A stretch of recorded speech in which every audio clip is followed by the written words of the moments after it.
நரகாசுரன் என்றொருவன் ரொம்பவே தொல்லை செய்தான். மக்கள் எல்லாம் பயந்திருக்க கடவுள் வந்தார் பார்த்தீர்களா? கிருஷ்ண பரமாத்மா அவனை சண்டையிட்டு வீழ்த்தினாரே. அதனால் தான் இந்த நாள் வெற்றி கொண்டாட்ட நாளாகும். தீபாவளி விளக்கு வைக்கும் திருவிழா, இரு நீங்கி வெளிச்சம் வரும், நல்லது என்றும் ஜெயிக்கும் நாள்.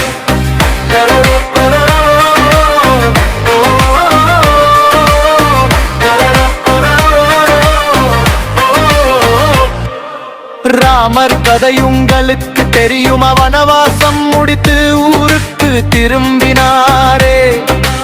இருள் நீங்கி நன்மைதான் வென்றதென்று ஊர் முழுவதும் விளக்குகள் ஏற்றி மகிழ்ந்தாரே. தீபாவளி தீபாவளி விளக்கு வைக்கும் திருவிழா, இருள் நீங்கி வெளிச்சம் வரும், நல்லது என்றும் ஜெயிக்கும் நாள்.